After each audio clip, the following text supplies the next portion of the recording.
Hello అండి, welcome back to my channel Zoya blogs. ఇప్పుడు వచ్చేసి అయితే నేను టమాటా చట్నీ చేశాను. చాలా అంటే చాలా టేస్టీగా ఉంది. ఒక్కసారి మీరు కూడా ట్రై చేయండి.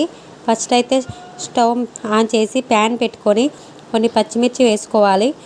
పచ్చిమిర్చిలో కొద్దిగా ఆయిల్, కొద్దిగా జీలకర్ర వేసుకొని కొద్దిసేపు కలుపుతూ ఉండాలి. పచ్చిమిర్చి అనేవి మంచిగా మగ్గనివ్వాలి. అలా అయితేనే టమాటా చట్నీ అనేది మంచిగా ఉంటుంది.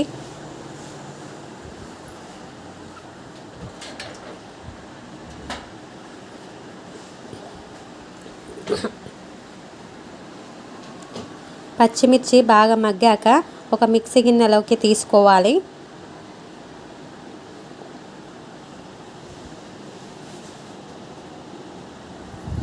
తరువాత అందులోనే కట్ చేసిన టమాటాలను అందులో వేసుకొని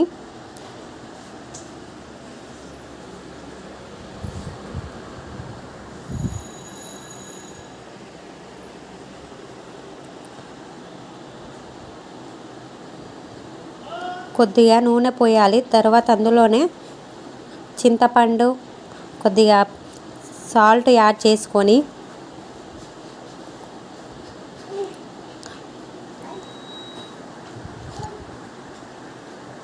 కొద్దిగా కలుపుకొని మూత పెట్టేసుకోవాలి.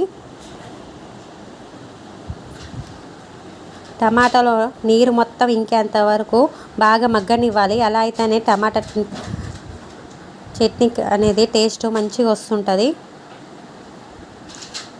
చూడండి, అందులో నీరు మొత్తం ఇంకాయి. టమాటాలో ఉన్న నీరు మొత్తం, టమాటాలు అనేవి దగ్గరగా అయ్యే వరకు బాగా మగ్గనివ్వాలి. తర్వాత గ్యాస్ ఆఫ్ చేసుకొని అది మిక్సీ గిన్నెలోకి తీసుకోవాలి.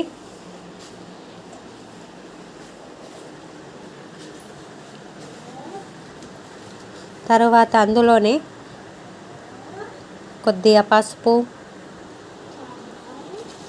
వెల్లిపాయలు, కొద్దిగా సాల్ట్ యాడ్ చేసి మిక్సీ పట్టేసుకోవాలి.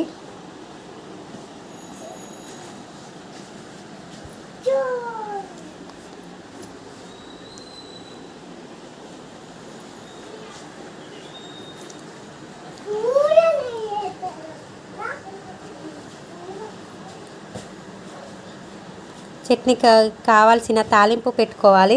ఒక కళాయి పెట్టుకొని కొద్దిగా ఆయిల్ పోసుకొని అందులోనే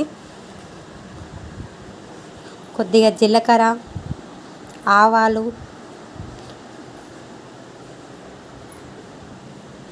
మినప్పప్పు,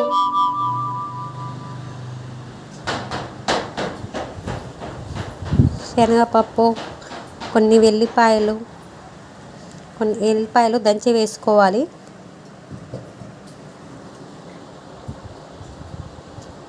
కరివేపాకు కూడా యాడ్ చేయాలి.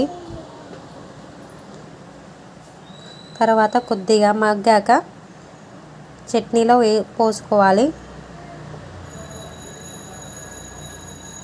అంతేనండి, సింపుల్ ప్రాసెస్.